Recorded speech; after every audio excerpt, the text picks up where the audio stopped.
step my game.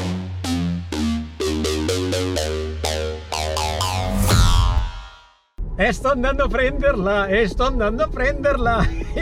arrivato la mia nuova All Mountain. Solo il frame e la forcella. Il resto sarà un altro evento, un'altra sorpresa che arriverà fra un po'. La bicicletta l'ho provata a ottobre e gli è arrivata una bicicletta che ufficialmente verrà messa sul mercato a fine febbraio 2021. Oggi è il 5 ottobre, quindi con un po' di anticipo vado a provarla e se mi troverò bene mi sa che la ordinerò. Tutto dipenderà da oggi e dal test che farò, sperando di non trovare neve su in cima alle mie colline.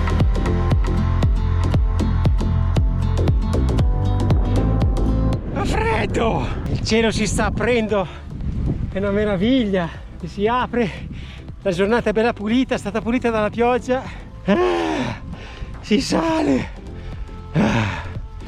In effetti la spruzzatina di neve l'ha fatta, le cime lì davanti sono già imbiancate e ecco quel cucuzzolo a destra c'è un filo di neve che è Wispitz. Avrei voluto andare su lì a Wispitz, mi sa che dovrò riconsiderare il giro di test. Probabilmente andrò al bike park a Zuckerberg perché è una bicicletta da provare in discesa.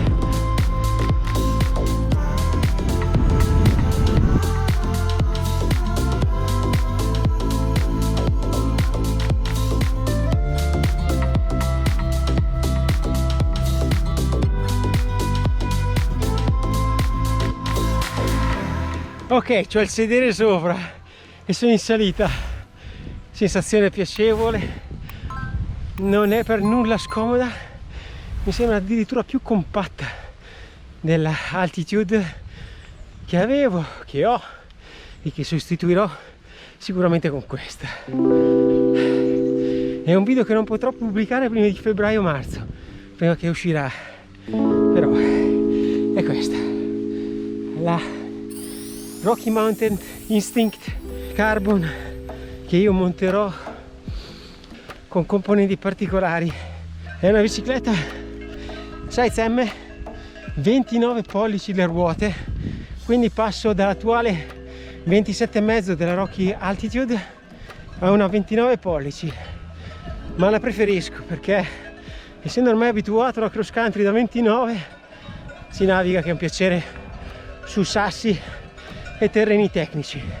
Si soffre un attimino di più sui cornering, sulle curve ad angolo, ma se consideriamo la perdita di tempo di una curva rispetto alla velocità che puoi fare in discesa sul dritto con una 29, c'è tutto di guadagnato a mio parere. La bicicletta è molto compatta, manubrio molto largo da 780, cioè una bicicletta più lunga, ma la sensazione che ho è che sia più corto. Una cosa che si dovrebbe fare quando si cambia una mountain bike è quella di andare a comparare le geometrie tra la vecchia e la nuova bici, cercando di capire dove sono state fatte le variazioni maggiori. Andando a comparare le geometrie della mia vecchia Altitude a quella della nuova Instinct taglia M, notiamo che il reach è di 462 mm, quindi più lungo. Lo stack è di 615, quindi è più alta. Il carro è di 437 mm e grazie alla lunghezza del fodero orizzontale modulabile potrebbe arrivare fino a 447 mm. Anche l'interasse è notevolmente più lungo, di ben 3 cm. Per quanto riguarda gli angoli, l'angolo di sterzo è più aperto di quasi 1 grado, risultando quindi più aggressiva in discesa, mentre l'angolo sella è più verticale di oltre 2 gradi, facilitando quindi i tratti in salita ed offrendo maggiore spazio all'escursione dell'ammortizzatore. Il capolavoro dei canadesi questo, la Rocky, la vedete la foglia dell'acero. Ma andiamo a scoprire quali sono le particolarità di questo telaio. Innanzitutto chi mi segue da un po' sa che come All Mountain fino ad ora ho utilizzato il modello Altitude di Rocky Mountain, comprata 6 anni fa, quindi nel 2015.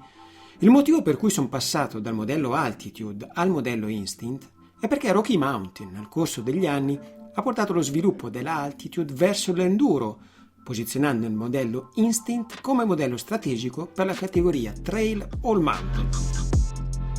Il telaio della Rocky Instinct è molto versatile e pieno di soluzioni diverse, proprio per adattare al meglio le geometrie della bici allo stile di guida del rider.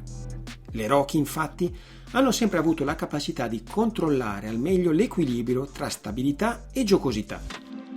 Il Ride 9 è un brevetto di Rocky Mountain che permette di variare le geometrie della bici. Il sistema è composto da 2 inserti rotanti, posizionati nell'ancoraggio superiore dell'ammortizzatore, che permettono di variare gli angoli e la progressività della sospensione a seconda delle preferenze di chi pedala. Ad ogni posizione del Ride 9 corrisponde un assetto e una variazione della progressività della sospensione posteriore. Posizionando il Ride 9 nella parte anteriore, l'angolo di sterzo risulterà più aperto, in modo da agevolare le discese. Se si predilige avere un'agevolazione in salita, basterà posizionarlo nella posizione posteriore. Oltre al Ride 9, la Instinct può variare la lunghezza del fodero orizzontale di 10 mm. Un fodero lungo garantirà maggiore stabilità alle alte velocità. Con un fodero più corto, invece, la bici risulterà più giocosa. Questo concetto era già stato introdotto a settembre dello scorso anno con il nuovo modello della Altitude. L'ultima novità, introdotta solo sui modelli in carbonio, è data dal fissaggio ammortizzatore modulare. Il blocco ammortizzatore non è saldato e questo consente una maggiore flessibilità nel caso di aggiornamenti futuri riguardanti la cinematica della sospensione. È un peccato che non posso farvelo vedere subito questo capolavoro. Lasciate stare i pedali perché, come detto, non sono miei. Ma ragazzi, che linea che è questa bici! Che linea adorabile! Mi calza alla perfezione! Per qualche oscuro motivo le riprese del test sul bike park purtroppo non le trovo più, ma ci sarà modo in futuro di produrne di nuove. Ad ogni modo, le sensazioni regalate dalla bici sono state tutte molto positive ed il giorno stesso l'ho ordinata. Sono quasi arrivato in negozio, chiudiamo qua il video perché non posso farmi vedere con la telecamera. Si arrabbierebbe un attimino. Salutiamo la meraviglia delle meraviglie e non vedo l'ora che arrivi febbraio-marzo per mettere le mani sulla mia. Sarà un anno bellissimo l'anno prossimo. Ed è uscita oggi, è stata annunciata oggi, solo che il mio pusher aveva già il modello d'ottobre, mi ha detto: Stefano, provala, ma è un segreto non postare alcuna foto, alcun video. E sono rimasto entusiasta subito, appena ci ho appoggiato sul sedere ho detto: oh, questa è la bici che fa per me, e l'ho ordinata subito. E ieri mi ha scritto e mi ha detto: domani Rocky Mountain annuncerà l'uscita, quindi puoi venire a prendere il tuo telaio e la forca. E sto andando a prenderla. Eccola qua, la forca e il telaio. Ah, schön, schwarz. Super schön.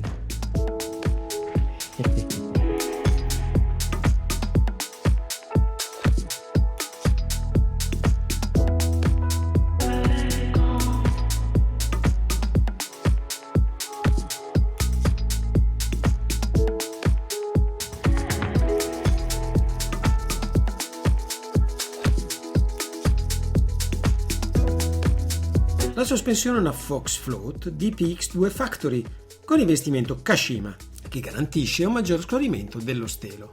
3. Le regolazioni di compressione Open, Medium e Firm, perfetta per asfalto e terreni regolari. Nella modalità Open si hanno a disposizione 10 regolazioni di fino per la compressione alle basse velocità. Il tutto è fattibile attraverso una chiave esagonale da 3 mm. Il ritorno alle basse velocità è regolabile tramite apposita ghiera rossa indicizzata, facilmente raggiungibile. L'idraulica X2 è stata introdotta nel 2016 per l'uso Gravity e prevede 2 circuiti separati per compressione e ritorno. L'olio non si surriscalderà, evitando quindi di variare la viscosità. Il tutto garantirà una maggiore affidabilità, sensibilità e costanza di rendimento. Questo modello in particolare ha un'escursione da 140 mm.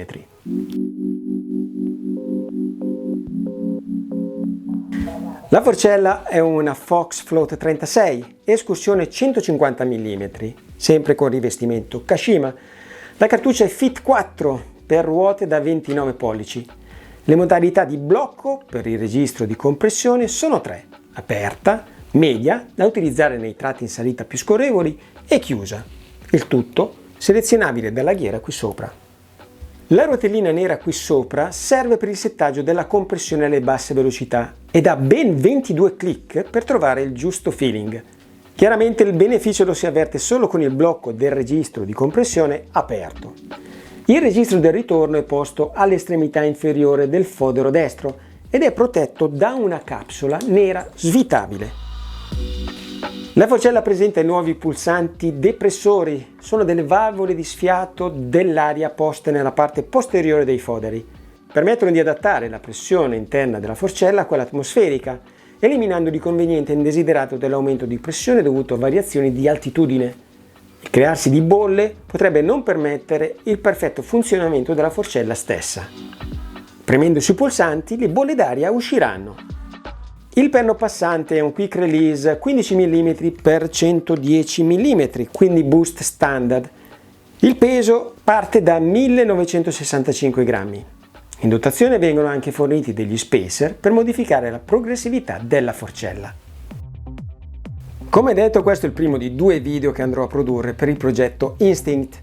Quello relativo al montaggio dei componenti, che non farò io ma che sarà una sorpresa, meriterà un video dedicato.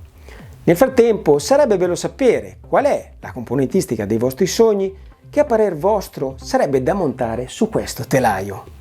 Il 2021 sarà quindi un ritorno all'All Mountain con nuove destinazioni, nuove motivazioni e una mountain bike tutta da scoprire e da spremere.